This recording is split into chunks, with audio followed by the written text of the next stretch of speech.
Okay, so looking at social class, part 2, social class inequalities can be measured in terms of these two categories, socio-economic status, the social side, culture, lifestyle, norms and values, and the economic side, income, wealth, occupation, property, resources.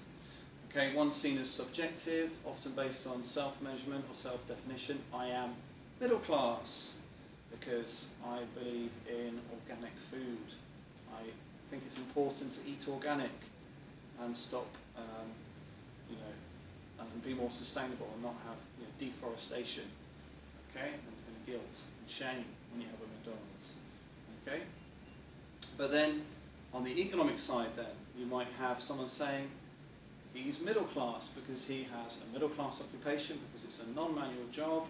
He's got a professional occupation and he's not doing a routine job every day. He's got different challenges and he's got quite a lot of responsibility for a certain number of people. So middle class. So you've got the more, what's seen as more objective side, objective measure. So how do we explain class? Okay, so explanations of social class. So there are two main explanations of social class, but then there are different perspectives which fit into those two main perspectives. So I'm going to explain the two main overall perspectives, and then the next task would be to look at all the different perspectives in sociology.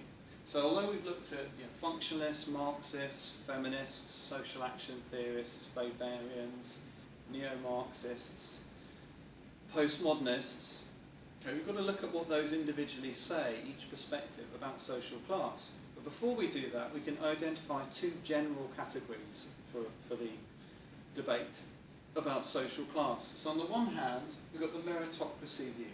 The meritocracy view, okay, says that your ability and effort are what produces your status in the social class system. So this is supported by functionalists and Marx and new right thinkers, okay, supported by functionalists and new right thinkers. So meritocracy is a system where ability in terms of your skills, which could be seen as produced through effort or through talent, which you're born with and you inherit or it's fixed, okay, ability, but also your effort and the amount of hard work and sacrifice you put into developing skills and abilities. Those two areas of ability and effort produce status and social importance and produce differences in rewards, in terms of resources, and in terms of power and influence. Now the meritocracy view would say several things. It says that society is unequal but fair. So Peter Saunders, as part of a new right perspective, said society is essentially classless. He says class is on our brains, but it's not in reality. Okay, so classless society.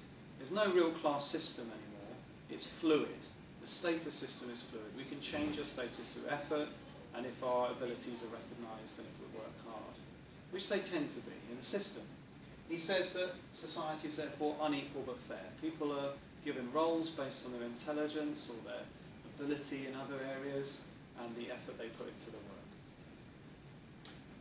A statistic to support this is an advisor to the government 2 years ago, okay, 2013, an advisor to the government, a psychoanalyst, said that the IQ score of school students accounts for 60% of your GCSE scores. So in other words, 60% of your GCSE scores is a result of your intelligence quotient, or IQ. And this can be measured with a test, and it tends to determine and it can explain your GCSE results. Obviously, the other 40% must be to do with hard work, values, attitudes, and so on. So the meritocracy view says society is unequal, but it's fair. And in fact, the meritocracy view would say inequality is necessary, it's normal, and it's natural, and it's inevitable. It's necessary because of the functional importance of different roles. Different roles require different levels of skills and specialised abilities. That requires sacrifice, and that requires ability and it requires effort. The most able members of society need to be motivated by rewards. Otherwise, the most important jobs will not get carried out. And that is important for the whole society, for all of us. Power is legitimate. Power is accepted, it's acceptable, it's seen as okay to have different levels of power or influence for different members and groups in society. So power is legitimate because of the functional importance of roles. Because we have different levels of responsibility for the importance of different roles. Think of the Prime Minister, think of leaders and managers. However, also, it's to do with the fact that we have differences between human beings. We also consider human beings to be naturally different in terms of intelligence and other factors. It's part of our culture. Difference, natural difference, okay, is seen as the reason for inequality from the meritocracy view. We're not only saying that, but we're also saying that power serves everyone. Power is legitimate because everyone agrees with power because it helps everyone to have leaders. Everyone needs to be coordinated in what they do, and those who coordinate are also benefiting from the relationship because the workers are carrying out what they've planned. So power is legitimate because there's this mutually interdependent relationship, a mutually beneficial relationship between workers and managers.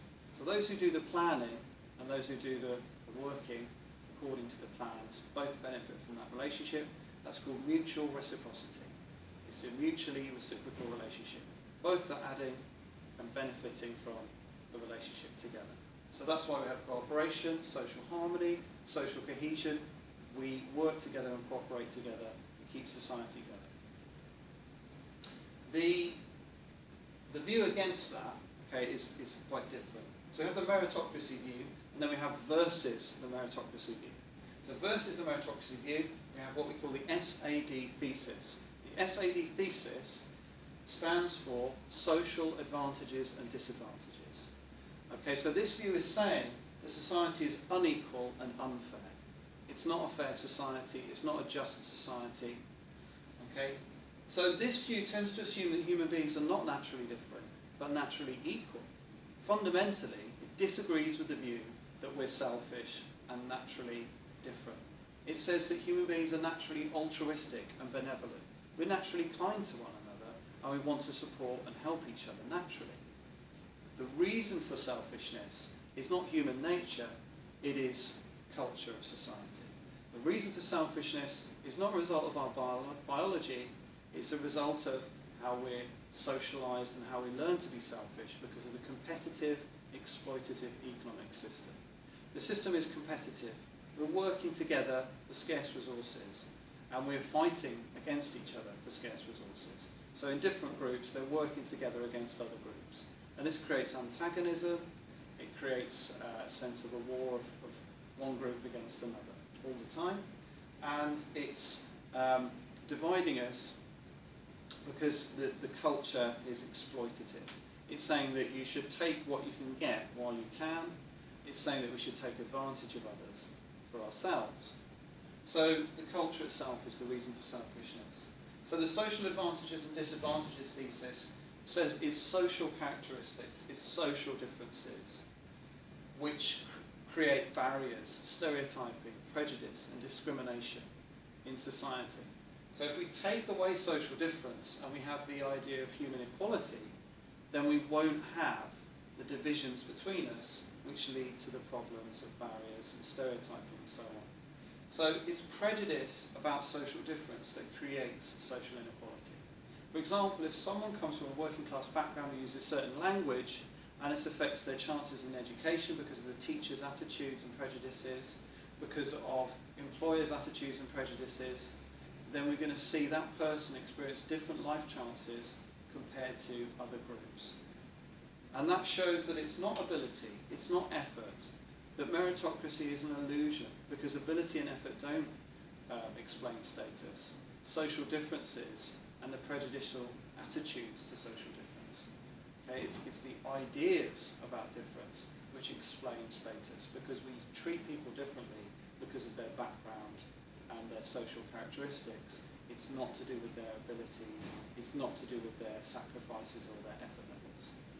So this view would be supported by Weberians, social action theorists, Marxists, neo-Marxists and postmodernists.